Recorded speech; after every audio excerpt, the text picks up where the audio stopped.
Hello and welcome to video Guru. स्वागत है आपका वीडियो गुरु में और स्वागत है आपका ज्योमेट्री के इस खास सेशन में, जहां पे हम बात करने वाले हैं इक्विलैटरल ट्रायंगल के बारे में। क्या होता है इक्विलैटरल ट्रायंगल? नॉर्मल एक ट्रायंगल है, बस कुछ स्पेशल क्वालिटीज की वजह से इसको एक स्पेशल नाम दे दिया गया, जो कि लिखा इक्विलैटरल। मतलब सीधी सी बात है कि कोई एक ऐसा ट्रायंगल जिसकी तीनों साइड आपस में बराबर हो, वो हमारा इक्विलैटरल ट्रायंगल कहलाता है। अब कौन कौन सी खास बातें हैं जो हमारे ज्योमेट्री में यूज की जाती है? काफी ज्योमेट्री या मेंसुरेशन दोनों पॉइंट ऑफ व्यू से बेहद इंपॉर्टेंट क्वेश्चन आपका, क्योंकि बहुत बेहद इंपॉर्टेंट आपका ये पॉइंट है इक्विलैटरल ट्रायंगल, क्योंकि हर जगह इस पे क्वेश्चन पूछे जाते हैं। अब हम यहाँ पे बात करने वाले, आपको पता चल गया तीनों साइड इक्वल है भाई। चलो तीनों साइड इक्वल हमने कह दिया, ए और ए। अब अगर तीनों साइड इक्वल है तो जाहिर सी बात है तीनों आपके एंगल भी इक्वल होंगे। तीनों एंगल हमने कह दिया भाई कितने कितने हो गए। अगर तीन बराबर एंगल हैं जो कि मिलके 180 डिग्री बनाते हैं, बात साफ हो गई कि भाई एंगल कितने कितने होंगे, 60 डिग्री के होंगे। और कौन सी खास बात है इसके अंदर? इसके अंदर खास बात एक ये है कि भाई अगर हम इस ट्रायंगल की बात करें, अगर हम इस भाई यहां से मान लीजिए हमने एक परपेंडिकुलर ड्रॉप कर दिया, एक हमने परपेंडिकुलर ड्रॉप किया। ये जो परपेंडिकुलर है ये इसके मिड पॉइंट पे जा रहा है, पॉइंट हमारा डी रहा, ठीक है। ये इसके मिड पॉइंट पे जा रहा है, इसका मतलब इसी परपेंडिकुलर को आप इसकी मीडियन भी कहेंगे, ठीक है। और ये चूंकि ये इससे 90 डिग्री बना रहा है और मिड पॉइंट होकर इस लाइन जा रही है, इसका मतलब ये इसका क्या है, ये जो आपकी हाइट दिख रही है ये इसकी हाइट भी है, ये बात तो साफ है। और साथ ही साथ यही लाइन इसकी भाई क्या है, साइड जो लिखे हैं इसकी परपेंडिकुलर बाइसेक्टर है। कहने का मतलब ये हम इसलिए बोल रहे हैं क्योंकि चार जो सेंटर होते हैं आपके चार, और एक और बात कि ये जो लाइन है वो इसका इंटरनल, इसके एंगल का भी बाइसेक्टर है। तो कुल मिला के कहानी इतनी हो गई कि जो एक आपका ये इक्विलैटरल ट्रायंगल होता है, इसमें चारों साइड जो है, जो चार आपकी स्पेशल साइड्स होती हैं, वो चारों साइड आपकी भाई कहां से, चारों साइड एक ही होती हैं। और इस वजह से जो आपका सेंटर होता है भाई, जो आपके सेंटर्स होते हैं, कौन कौन से सेंटर? सबसे पहले तो ऑर्थो सेंटर, फिर सेंट्रॉयड, फिर इन सेंटर और फिर सरकम सेंटर। ये चारों के चारों सेंटर जो होते हैं इक्विलैटरल ट्रायंगल में, वो एक ही पॉइंट पे होते हैं। ये बात क्लियर हो गई। अच्छा, अगर ये चारों सेंटर एक ही पॉइंट पे हैं तो अब यहां से मुझे देखो क्या क्या रिजल्ट मिलता है। सबसे पहले तो आप ये जान लें कि हम अगर इसकी हाइट कैलकुलेट करना चाहें, सबसे पहले हाइट कैलकुलेट करते हैं। अब आपको यहाँ पे एक राइट एंगल ट्रायंगल दिख रहा है, जिसमें एक एंगल आपको क्या दिख रहा है, 60 डिग्री के बराबर। अगर यहाँ पे मान लो हम साइन 60 अप्लाई कर दें, हम यहाँ पे लिख सकते हैं साइन 60 डिग्री। अगर हम साइन 60 डिग्री लिखेंगे तो आप कहोगे इसमें साइन 60 क्या होगा, परपेंडिकुलर अपॉन हाइपोटेनियस। तो परपेंडिकुलर अगर हम यहाँ पे कह रहे हैं एच है तो आप लिखोगे एच, ठीक है, एच डिवाइड बाई हाइपोटेनियस कितना है, स्मॉल ए, सही है इतना, एच अपॉन ए लिख दिया हमने। अब इसके बाद क्या करोगे आप, यहाँ तक तो हो गया। अब अगली लाइन में आप लिख सकते हो एच की वैल्यू, अब साइन 60 होता है आपका √3/2, तो आप लिखोगे एच की वैल्यू जो निकल के आई वो आ गई √3 डिवाइड बाई 2 और इंटू ए के बराबर, ठीक है। हाइट की वैल्यू आपको मिल गई, हाइट कितनी होगी, √3/2 है। आपको एरिया पता है कि भाई क्या होता है, हाफ बेस इंटू हाइट। तो जब आप a/2 से इसमें मल्टीप्लाई करोगे तो आपको एरिया भी मिल जाएगा। चलो भाई एरिया भी लिख दे रहे हैं, हालांकि हमको यूज नहीं है एरिया का अभी फिलहाल, तो हमने लिख दिया एरिया कितना हो जाएगा, √3/4 इंटू साइड स्क्वायर। कैसे? हमने इसमें क्या कर दिया, a/2 से मल्टीप्लाई कर दिया, मिल गया हमें एरिया। तो ये दो पॉइंट हमें मिल गए, हाइट मिल गई, एरिया मिल गया। अब हम ज्योमेट्री पॉइंट ऑफ व्यू से बात करें, ये तो हमारा थोड़ा सा मेंसुरेशन पॉइंट में चला गया। अगर हम ज्योमेट्री के पॉइंट ऑफ व्यू से बात करें तो आपको पता है कि ये चारों सेंटर क्या है, एक ही जगह पे है, ठीक है। चलो अब एक बात बताओ, अगर ये हमारा चारों सेंटर है तो इस पॉइंट से कुछ देर के लिए हम ये मान के चलते हैं कि ये जो पॉइंट है ये मेरा सेंट्रॉयड है। अगर ये सेंट्रॉयड है तो ये मीडियन को 2:1 के रेशियो में ब्रेक कर रहा होगा। अगर हम इसको भाई कुछ देर के लिए हम चलो मान लेते हैं इसको एक ऐसा पॉइंट एक्स पॉइंट मानते हैं, क्योंकि चारों है तो कोई स्पेशल पॉइंट अभी नहीं बोल रहे हैं। तो ए से लेकर के जो एक्स की दूरी होगी वो क्या होगी, ए से लेकर के एक्स तक की जो दूरी होगी ये हो जाएगी हमारी भाई 2:1 के रेशियो में है तो 2/3 होगा, और 2/3 किसका, इस पूरे पोर्शन का। तो जब आप इसको 2/3 से मल्टीप्लाई करोगे तो ये हमारा कट के कितना आ जाएगा, आप कहोगे ये आ जाएगा मेरा a/√3 के बराबर। और x से लेकर के इस पॉइंट को d बोला गया है, तो x से लेकर के d तक की जो वैल्यू होगी वो हो जाएगी 1/3 ऑफ दिस वन। तो इसका जब 1/3 आप करोगे तो ये वैल्यू आ जाएगी a/2√3 के बराबर। सही है इतना। अब जो मेन पॉइंट ये है, अगर आप इस चीज को कुछ देर के लिए मान लेते हैं, आप क्या कुछ देर के लिए आप इसको मानते हैं सरकम सेंटर, ठीक है, सरकम सेंटर अगर आप इस चीज को मानते हैं, इसका मतलब ये जो लाइन दिख रही है यही इसकी सरकम रेडियस होगी, ठीक है। और जिसकी वैल्यू आपने कैलकुलेट कर रखी है a/√3, इसका मतलब यही क्या हो जाएगा, यही हमारी सरकम रेडियस मतलब कैपिटल R हो जाएगी। और अगर इसको आप इन सेंटर मानते हो तो ये परपेंडिकुलर ड्रॉप किया गया है, इसका मतलब ये लाइन क्या हो जाए, ये रेडियस जो आपको लाइन दिख रही है एक्स से लेकर के डी तक की, ये जो लाइन है ये आपको क्या पता चल जाएगी, इन रेडियस पता चल जाएगी। इसका मतलब ये जो लाइन होगी हमारी इन रेडियस होगी, स्मॉल आर हमने लिख दिया। तो ओवरऑल कहानी क्या है, हम इस चीज को, हमारे सामने दो रिजल्ट निकल के आ गए कि कैपिटल आर होता है हमारे सामने a/√3 और जो हमारा स्मॉल आर होता है इक्विलैटरल ट्रायंगल में वो क्या होता है a/2√3। साथ ही साथ ये पता चल गया कि कैपिटल आर और स्मॉल आर का जो रेशियो होता है, कैपिटल आर और स्मॉल आर का जो रेशियो होता है वो होता है हमारा 2:1 के बराबर। ठीक है, इस पर भी बड़े नॉर्मल से क्वेश्चन पूछे जाते हैं। ये इतनी कहानी हमारे सामने इक्विलैटरल ट्रायंगल से निकल के आ गई। अगर ये कहानी इतनी क्लियर हो गई है तो हम बढ़ेंगे और देखेंगे कुछ क्वेश्चन के बारे में। इक्विलैटरल ट्रायंगल के बारे में इतनी चीज हो गई, कुछ और जो आपके पॉइंट्स है उनको हमने क्वेश्चन के माध्यम में रखा है। इतनी पॉइंट क्लियर है। चलो तो अब हम पॉइंट की मतलब कुछ और पॉइंट क्वेश्चन के माध्यम में डिस्कस करते हैं। तो अगर इस क्वेश्चन की बात करें हम आपके सामने, तो ये भी एक क्वेश्चन तो है ही है, लेकिन ये रिजल्ट भी है आपका। इस रिजल्ट को ध्यान रखेंगे हम लोग। आपसे कहा जा रहा है in an equilateral triangle ABC there is a point O inside the triangle OPOQ and O are the perpendiculars on sides AB, BC and CA respectively having length P1, P2 and P3. Calculate perimeter of triangle। देखो अब इस question को solve करने के लिए जो point है आपका, ठीक है, इस पॉइंट को हम अलग से क्या मतलब इसी क्वेश्चन में आपको मेंशन कर रहे हैं, समझ जाइएगा आप लोग। यहां पे आपके सामने ये कह दिया, अगर सपोज आपका एक इक्विलैटरल ट्रायंगल है, ठीक है, अगर ये आपका एक इक्विलैटरल ट्रायंगल है तो इस कंडीशन में आप इतना ध्यान रखना, किसी भी मतलब कोई एक पॉइंट है, सपोज यहां पे हमने एक पॉइंट रखा और इस पॉइंट से तीनों साइड पे आपने परपेंडिकुलर ड्रॉप कर दिया और इस परपेंडिकुलर जो ये परपेंडिकुलर ड्रॉप किए हैं इनकी लंबाइयां P1, P2 और P3 हैं। ठीक है, अगर इस तरीके से आपने ड्रॉप किए तो हमेशा ध्यान रखिएगा, ठीक है, हमेशा ये ध्यान रखिएगा कि इन तीनों परपेंडिकुलर्स का जो सम होता है P1 plus P2 plus P3, तीनों का जो सम होता है वो इस इक्विलैटरल ट्रायंगल की हाइट के बराबर होता है, जिसकी वैल्यू आप सब जानते हो क्या, कि √3/2 इंटू साइड, ये आप जानते हो। ठीक है, अब अगर यहाँ पे आपको हाइट मिल गई मेरे प्यारे बच्चे, आपको दिख रहा है, अगर आपको हाइट मिल गई है, ठीक है, हम कहां पहुंच सकते हैं, हम लोग साइड पे पहुंच सकते हैं। ये हमारी साइड है, स्मॉल है। ठीक है, अब यहां पे आपको दिख गया क्वेश्चन, ये पॉइंट भी है और यही P1, P2, P3 आपको क्वेश्चन में दिया गया था। तो मुझसे देखो, मुझे यहां पे क्या मिल जाएगी, साइड मिल जाएगी। साइड की value P1 plus P2 plus P3 के बराबर है अगर, तो हम यहाँ पे भाई क्या करने वाले हैं, देखो यहां से आपको साइड मिलेगी और साइड कितनी हो जाएगी, आप कहोगे 2/√3 ऑफ दिस वैल्यू, मतलब क्या कहोगे आप कि साइड की जो वैल्यू आ गई वो आ गई 2/√3 ऑफ फिर क्या P1 प्लस P2 और प्लस P3। ये हमें क्या मिल गया, ये हमें साइड की वैल्यू मिल गया। अगर आपको साइड मिल गई तो आपको पता है जो पेरीमीटर होता है वो पेरीमीटर होता है 3 मल्टीप्लाइड बाई साइड, क्योंकि भाई 3 साइड है तो तीनों साइड का सम होगा। अब 3 से जब आप इसको मल्टीप्लाई करोगे तो √3 और 3 कैंसिल होगा, आपके सामने आ जाएगा 2√3। ठीक है, आप देखो जब 3 से मल्टीप्लाई करोगे तो √3 और 3 कैंसिल हो जाएगा, 2√3 बचेगा और ब्रैकेट में यही आपका P1 प्लस P2 और प्लस P3। तो कुल मिला के हमारे सामने जो रिजल्ट आया, जो पेरीमीटर रहा वो यही रहा कि 2√3 P1 plus P2 plus P3। ठीक है, क्वेश्चन आपका पूछा जा चुका है एग्जाम में, इंपॉर्टेंट है क्वेश्चन तो इंपॉर्टेंट है ही है, साथ ही साथ ये रिजल्ट आपका बेहद इंपॉर्टेंट है। शायद ये चीज यहाँ पे क्लियर हो गई होगी आपको। तो अगर ये पॉइंट आपका क्लियर है तो कुछ और क्वेश्चन की बात करेंगे, देखते हैं किस टाइप के क्वेश्चंस एग्जाम में और पूछे जाते हैं। ठीक है, तो अगर इस क्वेश्चन की बात की जाए, आपके सामने जो क्वेश्चन मेंशन है, कहा गया कि in an equilateral triangle ABC point D is on side BC in such a way that BD ratio CD equal to 1:2। मतलब आपको एक इक्विलैटरल ट्रायंगल के बारे में बताया गया। तो चलिए भाई इक्विलैटरल ट्रायंगल सबसे पहले ड्रॉ करते हैं। ये हमारा एक इक्विलैटरल ट्रायंगल रहा और उसके बाद इसमें बताया गया ABC मेरा एक इक्विलैटरल ट्रायंगल है। इसमें बताया गया कि जो पॉइंट D है वो BC पर है और इस तरीके से है भाई वो कि जो इनका रेशियो बन रहा है BD रेशियो CD जो बन रहा है ये आपका 1:2 बन रहा है। अगर ये हमारा 1 यूनिट है तो सामने जो CD दिख रहा है वो 2 यूनिट है।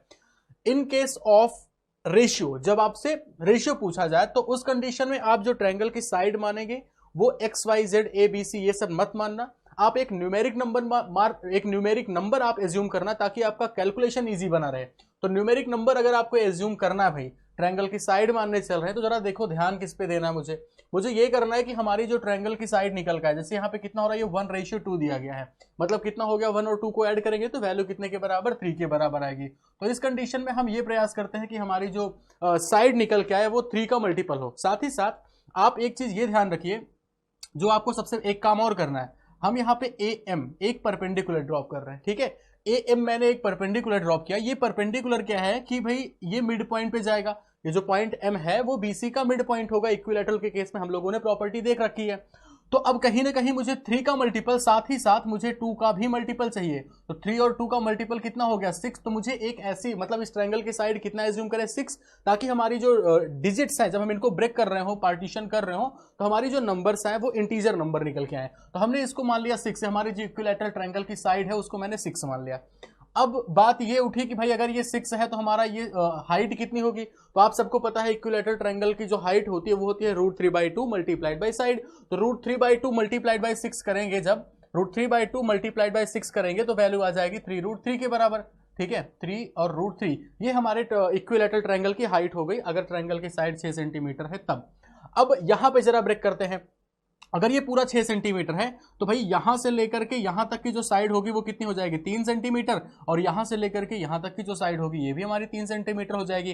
क्यों? क्योंकि m जो है वो मिड पॉइंट है। सिमिलरली अगर बात करें यहाँ पे जो d रेशियो, ये जो हमारा d पॉइंट है, तो ये चूंकि इस पूरी साइड को 1:2 में ब्रेक कर रहा है, मतलब ये d पॉइंट पूरे को 1:2 में ब्रेक कर रहा है, मतलब एक हिस्सा ये और 2 हिस्सा ये। इसका मतलब जब 6 को आप 1 और 2 के रेशियो में ब्रेक करोगे तो ये आ जाएगी वैल्यू आपकी 2 सेंटीमीटर, और यहां से यहां तक की पूरी लंबाई जो निकल के आएगी आपकी वो आ जाएगी भाई कितना 4 सेंटीमीटर।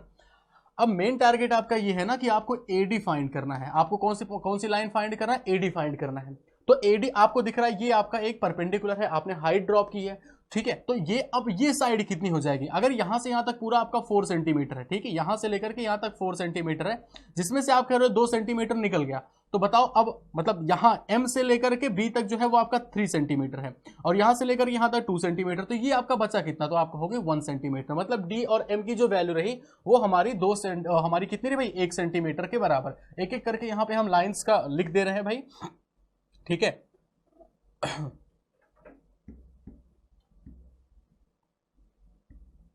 चलिए, तो यहां पे हम लिख रहे हैं आपको क्या क्या मिल चुका है। आपको DM की वैल्यू मिल चुकी है, D और M, ये है हमारा 1 सेंटीमीटर, ठीक है।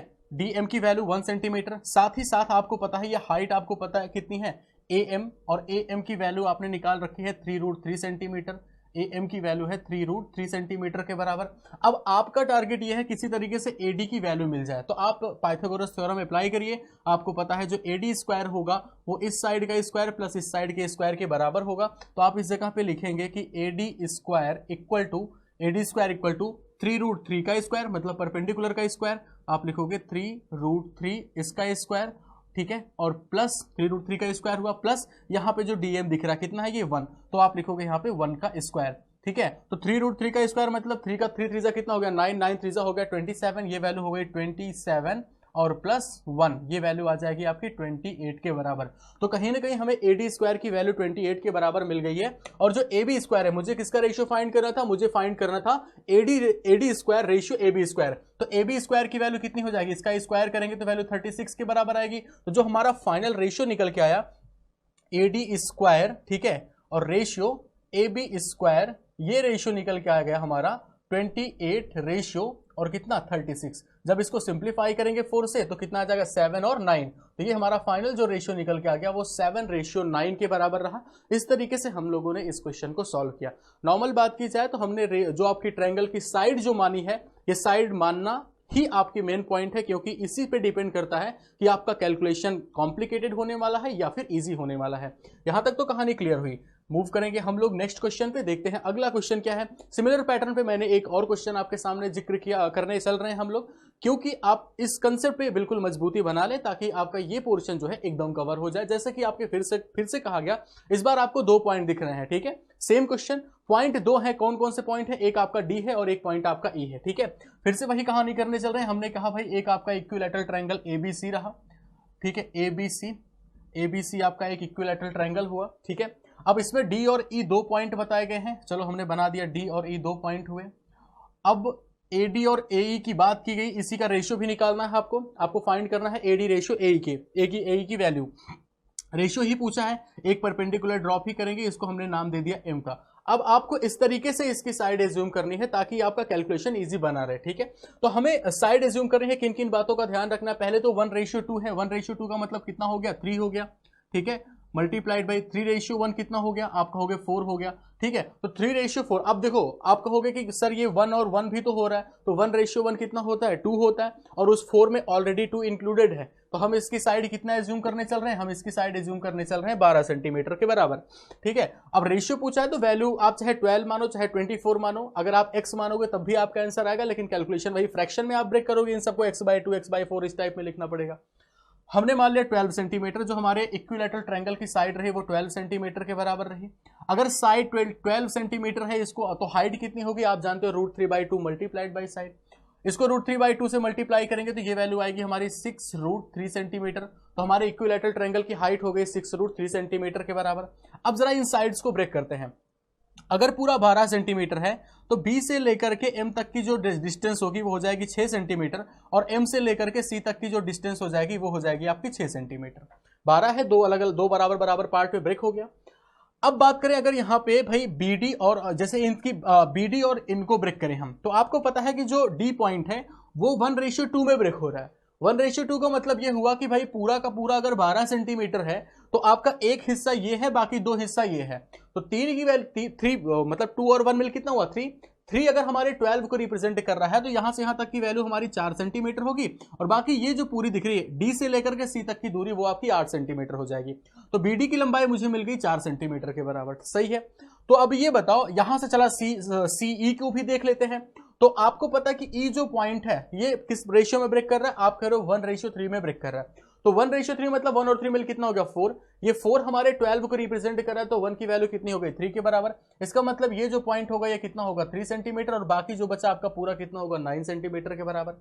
अब बात ये आई कि भाई यहां से यहां तक की दूरी तो 6 सेंटीमीटर है, तो यहां से यहां तक की दूरी कितनी होगी, तो आपको हो गए 2 सेंटीमीटर, क्योंकि आप देख रहे हो कि BD हमारा पूरा कितना है 4 और यहाँ पे BM कितना है 6, तो ये वैल्यू हमारी 2 हो गई। यहां से यहां तक पूरा अगर हम देखें M से लेकर के C तक की जो वैल्यू है वो है हमारी 6 सेंटीमीटर, और E से लेकर के C तक की जो वैल्यू है वो है 3 सेंटीमीटर। इसका मतलब M से लेकर के E तक की जो वैल्यू होगी वो कितनी हो जाएगी 3 सेंटीमीटर के बराबर हो जाएगी। बात क्लियर इतनी। अब हमें चूंकि इन्हीं का टारगेट था DM मिल जाए किसी तरीके से और ME मिल जाए, क्योंकि अब हम पाइथागोरस थ्योरम अप्लाई करके यहाँ पे AD की वैल्यू और AE की वैल्यू निकाल सकते हैं। तो यहाँ पे हम लिखने चल रहे हैं भाई AD स्क्वायर कितना होगा।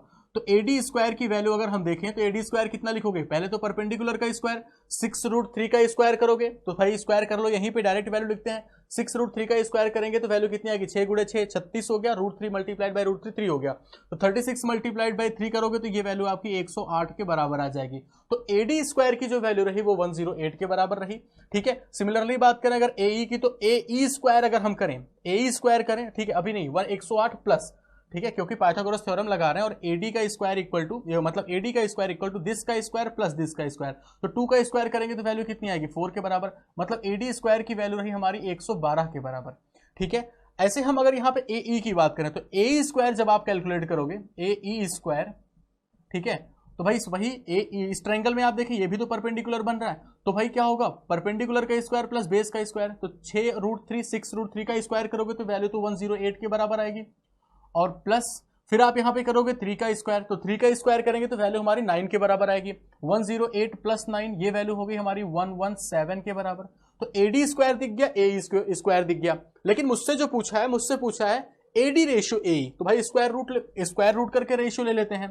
तो AD रेशियो AE जब हम करेंगे तो हो जाएगा क्या, इसी का स्क्वायर रूट, तो 112 का स्क्वायर रूट 112 का स्क्वायर रूट रेशियो, और यहां पे आ जाएगा ये 117 के बराबर। सही है, तो square root of 112 ratio square root of 117। थोड़ा सा अगर और आप इसे चाहें तो सिंप्लीफाई कर सकते हैं थोड़ा, और कैसे भाई, जो 112 लिखा है आपको पता है 16 मल्टीप्लाइड बाई 7 करेंगे तो 112 मिल जाएगा, 16 × 7 112। आप इस 112 को 16 मल्टीप्लाइड बाई 7 लिख सकते हैं, तो 16 का स्क्वायर रूट 4 बाहर भी ले सकते हो आप, तो आप लिखोगे कितना 4 और कितना अंदर बचा √7 रेशियो। अभी आप बात करें 117 का, जो आपके सामने 117 लिखा, ये होता है 13 मल्टीप्लाइड बाई 9, तो 9 का स्क्वायर रूट बाहर लेंगे तो 3 बाहर आ जाएगा, तो आप कहोगे 4√7 और इस 3 रूट कितना आ गया ये 13 अंदर। तो ओवरऑल जो हमारा फाइनल आंसर रहा वो 4√7 रेशियो 3√13 लिखें आप, चाहे तो आप इसी पे आंसर छोड़ दें, डिपेंड करता है आपके ऑप्शन में कैसा दिया गया है। ये आपके सामने प्रॉपर सॉल्यूशन रहा, क्लियर हो गई होगी इतनी चीजें। इक्विलैटरल ट्रायंगल पे ही हम चर्चा कर रहे हैं, कुछ और क्वेश्चन करते हैं इक्विलैटरल ट्रायंगल से रिलेटेड, और कौन कौन सी बातें हमें, अभी बातें तो हम लोग सारी जान चुके हैं, अब हम बस हमें क्वेश्चन ही करने हैं। तो अब यहाँ पे एक इक्विलैटरल ट्रायंगल पे बेस्ड क्वेश्चन ही है, बहुत छोटी छोटी बातें आपकी अप्लाई होंगी। चलिए शुरू करते हैं। आपको देखो पूछा क्या है, तो आपसे कहा गया इन गिवन फिगर, ये आपका पूरा का पूरा दिया है in given figure triangle ABC is an equilateral triangle. ये आपका दिख भले नहीं रहा लेकिन एबीसी आपका इक्विलैटरल ट्रायंगल है। फिर बोला गया डीई पैरेलल टू बीसी, जो आपकी डीई लाइन है वो बीसी के पैरेलल है। अब आप ये समझ जाओ, अगर ये लाइन इसके पैरेलल है तो भाई ये एंगल अगर 60 है तो ये एंगल भी आपका कितना होगा, 60 होगा।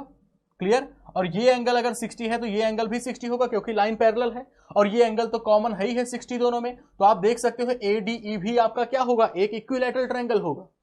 भाई उसका भी तो 60-60 तीनों इंटरनल एंगल आ गया, तो एडीई भी आपका इक्विलैटरल ट्रायंगल है। और आपसे पूछा गया then find the ratio between area of smaller circle, जो छोटा वाला आपको सर्कल दिख रहा है उसका एरिया, ठीक है। और किससे पूछा गया है, आपको पूछा गया है एरिया ऑफ जो आपको बड़ा वाला इक्विलैटरल ट्रायंगल दिख रहा है।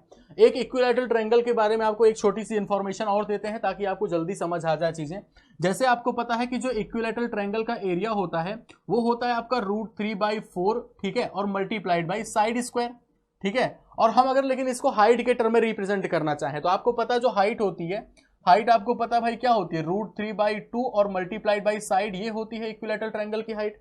हम यहां से एक ही जगह पे 2/√3 ऑफ एच लिख सकते हैं, 2/√3 ऑफ एच। जैसे यहां पे 2/√3 ऑफ एच लिखोगे, आपका जो एरिया निकल के आएगा वो आ जाएगा हाइट का स्क्वायर और डिवाइड बाई √3, ठीक है। ये जो इक्विलैटरल ट्रायंगल का एरिया होता है हाइट के टर्म में अगर आप याद करेंगे तो आपका स्टेप्स आपके कम होंगे क्वेश्चन सॉल्व करते टाइम, ठीक है। आप यहां से भी आप डायरेक्ट आंसर लिख सकते हो। क्लियर, ये बातें आप ध्यान रखिएगा। अब अगर इस क्वेश्चन को सॉल्व करना हो, चूंकि आपसे रेशियो पूछा गया है, और अगर आपसे रेशियो पूछा गया है तो हम वैल्यू अपने हिसाब से एज्यूम करेंगे। कोई भी वैल्यू आप अपने हिसाब से एज्यूम कर सकते हो, क्योंकि रेशियो पूछा डिपेंड करता है, मतलब वो आपकी एग्जैक्ट वैल्यू पे डिपेंड नहीं करता। तो क्वेश्चन सॉल्व कैसे किया जाए जल्दी से जरा वो देखें। अगर हम इस पॉइंट को एम मानते हैं, ठीक है, एम मानते हैं, ठीक है, और हमने क्या किया कि एक हमने यहां पे हाइट ड्रॉप कर दी, एक हमने हाइट ड्रॉप कर दी, ए एम जो दिख रहा है वो इसकी हाइट है। तो आपको पता है अगर ये ए एम इसकी हाइट है तो यही इसकी मीडियन भी होगी, यही इसकी परपेंडिकुलर बाइसेक्टर भी होगी, यही इसकी एंगल बाइसेक्टर होगी, क्योंकि इक्विलैटरल प्लेस में हम सब जानते हैं एक ही चीज होती है। अब आपको ये पता है कि ये जो आपको सर्कल दिख रहा है, पहले बड़े वाले सर्कल की बात करते हैं। अब ये जो बड़ा वाला सर्कल दिख रहा है, आपको पता है ये जो सर्कल है ये इस इक्विलैटरल ट्रायंगल का भाई इन सर्कल है, अंतःवृत्त है ये। अगर ये अंतःवृत्त है, ठीक है, तो जाहिर सी बात है इसका सेंटर जो होगा यही कहीं पे हम सेंटर मान ले रहे हैं, यही कहीं पे सेंटर मान ले रहे हैं। तो ये इस इक्विलैटरल ट्रायंगल का क्या है, इन सेंटर है, ठीक है। और इन सेंटर है अगर ये, तो आपको पता है इसी जगह पे सेंट्रॉइड भी आपका है, इसी जगह पे सेंट्रॉइड भी है। सेंट्रॉइड को लेना क्यों जरूरी हुआ, क्योंकि आपको पता है सेंट्रॉइड जो होता है वो, जो हमारा सेंट्रॉइड होता है ये पूरी जो हमारी मीडियन होती है इसको 2:1 के रेशियो में ब्रेक करता है। ये हमारा सेंट्रॉइड भी है, इन सेंटर और सेंट्रॉइड दोनों है। अब मेन मुद्दे वाली बात ये आ रही है कि मीडियन ही हम अपनी तरफ से कुछ एज्यूम कर ले रहे हैं। तो हमने अपनी तरफ से मीडियन को एज्यूम किया, कैलकुलेशन को इजी बनाना है तो हमने अपनी तरफ से मान लिया कितना, 9 सेंटीमीटर, ठीक है। आप अपने हिसाब से कुछ भी ले सकते हो, बस सावधानी, चूंकि हमें दो बार ब्रेक करना था। यहां पे भी देखो तो 2 और 1 3, यहां पे भी 2 और 1 3, इसलिए हमने 3 × 3 9 सेंटीमीटर मान लिया अपनी तरफ से। कोई फिक्स नहीं है, आप कुछ भी मान सकते हो, 18 भी मान सकते हो, 27 भी मान सकते हो, अपनी मर्जी से, बस 3 के मल्टीपल में मानना, ठीक। अब एक चीज ये देखें, अगर यहां पे हम, आपको पता है कि भाई अगर ये पूरी की पूरी लाइन अगर हमारी 9 सेंटीमीटर, अच्छा एक काम ये कर सकते हैं हम यहाँ पे एरिया ही निकाल लें, पहले सबसे पहले ट्रायंगल का एरिया निकाल देते हैं। अगर आपको पता है कि ये हमारी ट्रायंगल की मीडियन है या फिर ट्रायंगल की हाइट है जिसकी लंबाई हमारी 9 सेंटीमीटर के बराबर है, अगर ये बात आपको क्लियर है तो हम यहीं पे लिख सकते हैं कि एरिया ऑफ ट्रायंगल एबीसी ये कितना हुआ। तो आप कहें अभी अभी हम लोगों ने जाना कि हाइट का स्क्वायर डिवाइड बाय √3, तो आप लिख सकते हो इसका एरिया हाइट का स्क्वायर मतलब 9 मल्टीप्लाइड बाय 9 और डिवाइड बाय कितना, √3। जब 9 को √3 से कैंसिल करेंगे तो ये वैल्यू हमारी 3√3 के बराबर आ जाएगी। तो हमारा जो एरिया रहा वो एरिया कितना आ गया, 27√3। ये किसका एरिया आ गया, ये आ गया हमारे ट्रायंगल का एरिया। अब ये आया, बात मेन यही आई कि किसी तरीके से मुझे इस सर्कल की रेडियस पता चल जाए। इस सर्कल की रेडियस का मतलब ये हुआ कि इस इक्विलैटरल ट्रायंगल जो आपको दिख रहा है एडीई, इस एडीई की इन रेडियस पता चल जाए, बस मेन मुद्दे वाली बात इतनी है। तो अब कैसे सिंप्लीफाई करेंगे मेरे प्यारे बच्चे, वो देखो। अगर पूरी की पूरी लंबाई आपको 9 सेंटीमीटर दिख रही है ए से लेकर के एम तक की, तो आपको पता है कि यहां से लेकर के यहां तक, मतलब क्या हुआ कि ए से लेकर के, और ये जो पॉइंट आपको जी मान लो या फिर कुछ और जी मानो या फिर आई मानो, ये लंबाई आपकी 6 सेंटीमीटर होगी और इसका मतलब यहां से यहां तक की लंबाई आपकी 3 सेंटीमीटर होगी। दिख रहा है साफ साफ, क्योंकि जो जी पॉइंट है वो पूरी मीडियन को 2 और 1 के रेशियो में ब्रेक कर रहा है। 6 और 3 हमने एज्यूम कर लिया भाई, क्लियर है इतना। चलो ये 3 हुआ और ये पूरा का पूरा 6 है। अब एक बात बताइए, अगर ये हमारा भाई यहां से यहां तक 3 है तो यहां से यहां तक भी तो ये 3 ही होगा, इसकी मजबूरी है क्योंकि वो सर्कल की रेडियस है। अब इसका मतलब ये क्लियर हो गया कि यहां से यहां तक की लंबाई जो है ये आपकी 3 सेंटीमीटर ये भी है। तो अब कितना बच गया, ये जो पॉइंट आपको दिख रहा है कि यहां से लेकर के यहां तक पूरा का पूरा ये हमारा कितना हो गया, ये आपका हो गया 3 सेंटीमीटर हो गया। अब जब ये बात क्लियर हो गई, आपको पता चल गया कि जो हमारा ADE है, ADE जो आपका ट्रायंगल दिख रहा है, आप यहां पे बना दो इस चीज को, जो आपको ADE ट्रायंगल दिख रहा है मेरे प्यारे बच्चे, वो आप ध्यान दो। इसकी हाइट आपको पता चल गई कितनी है, ये हाइट आपको पता चल गई 3 सेंटीमीटर के बराबर। अब जब ये बात क्लियर हो गई तो आपको पता है जो यहां पे ही इसका इन सेंटर भी होगा, ठीक है, इन सेंटर भी यहीं पे होगा। और अगर ये पूरा 3 है और ये इसको 2:1 में ब्रेक करता है, इसका मतलब ये 1 सेंटीमीटर होगा और ऊपर जो बचा वो कितना होगा, 2 सेंटीमीटर। और ये जो आपको दिख रहा है पॉइंट यहां से लेकर के यहां तक, यही तो इस सर्कल की रेडियस है, यहां से लेकर के यहां तक यही तो इस सर्कल की रेडियस है। अब आपको मिल गई कहानी भाई, रेडियस आपको मिल गई तो तुरंत आप लिखोगे क्या कि एरिया ऑफ सर्कल, सर्कल का जो एरिया होगा वो कितना होगा, जरा वो देख लें। तो अब आप कहोगे सर्कल का एरिया भाई पाई आर स्क्वायर होता है, तो पाई और आर स्क्वायर, तो रेडियस कितनी है 1, तो 1 का स्क्वायर करोगे तो 1 ही होगा, तो मतलब सर्कल का एरिया कितना आ गया, पाई के बराबर। आपको सर्कल का एरिया पाई दिख गया, ट्रायंगल का एरिया 27√3 दिख रहा है। तो जो रेशियो निकल के आएगा हमारा, वो रेशियो कितना हो जाएगा, आप कहोगे, आपसे किससे पूछा गया था, आपसे कहा गया smaller circle to the area of triangle ABC, तो ये हो जाएगा हमारा पाई रेशियो और कितना 27√3 सेंटीमीटर स्क्वायर, पाई रेशियो 27√3, ये हमारा करेक्ट आंसर रहा। क्लियर हो गई होगी इतनी चीजें। अगर ये इतनी बात आपको क्लियर हो गई है तो हम लोग बढ़ेंगे नेक्स्ट पॉइंट पे। इक्विलैटरल ट्रायंगल के बारे में हम लोगों ने देखा, कुछ उस पे बेस्ड क्वेश्चन किए। नेक्स्ट जो आपका पॉइंट है वो है साइन एंड कोसाइन रूल।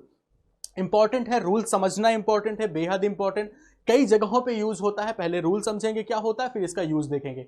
सबसे पहले हम बात करने वाले हैं साइन रूल के बारे में। वैसे यूज ज्यादा जो होता है वो कोसाइन रूल होता है। सबसे पहले साइन रूल हम लोग देख लेते हैं।